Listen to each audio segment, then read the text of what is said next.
گودام کی مدھم روشنی میں جب وہ شخص پوری طرح سامنے آیا تو چند لمحوں کے لیے وقت جیسے رک گیا۔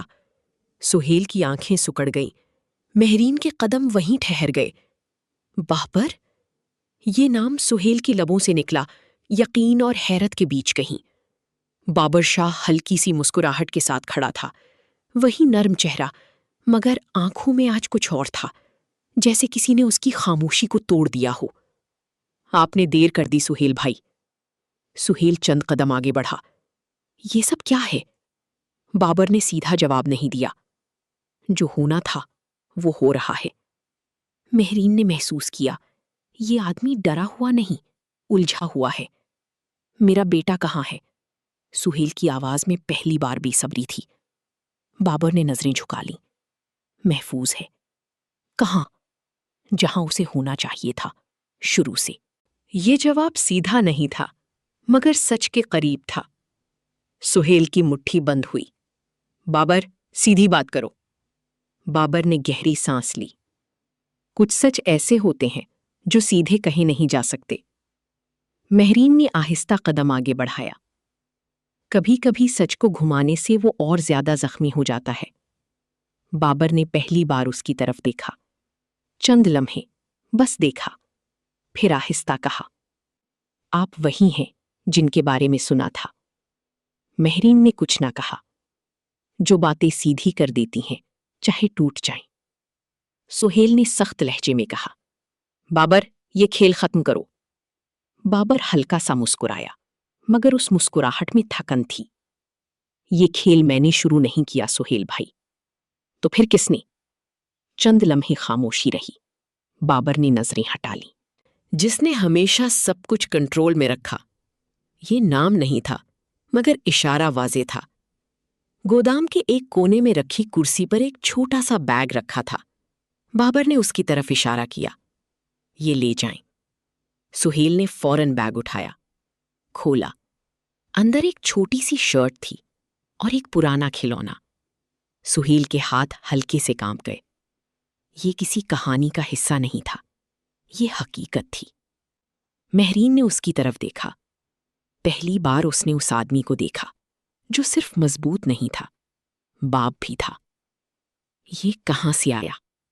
سہیل کی آواز بھاری تھی۔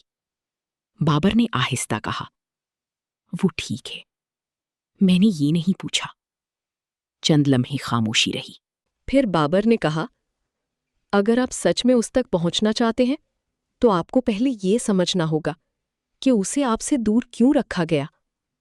مہرین نے آہستہ کہا، کیونکہ کسی کو ڈر تھا۔ بابر نے اس کی طرف دیکھا۔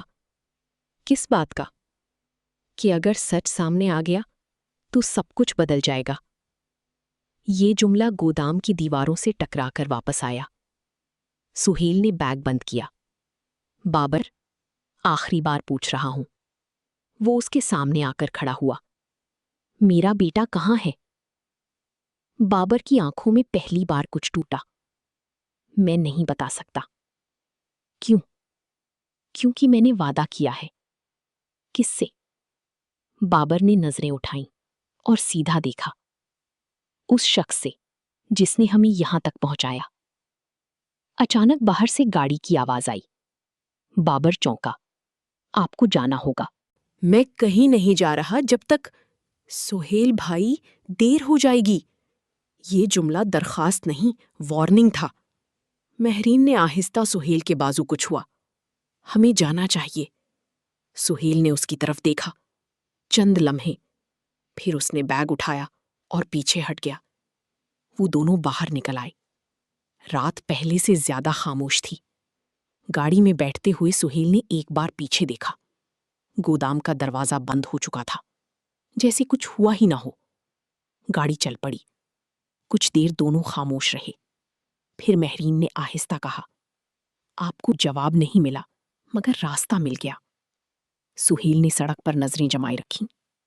یہ راستہ سیدھا نہیں ہے۔ سچ کبھی سیدھا نہیں ہوتا۔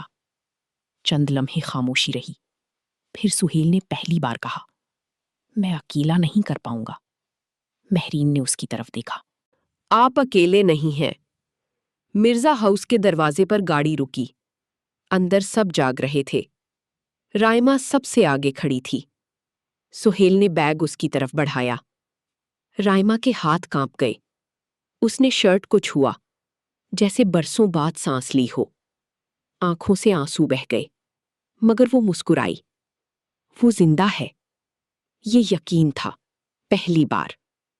اسی لمحے پیچھے سے ایک آواز آئی، اور محفوظ بھی، ابھی تک۔ سب پلٹے۔ دروازے پر زریان شاہ کھڑا تھا، ہلکی مسکراہٹ اور آنکھوں میں وہی کھیل۔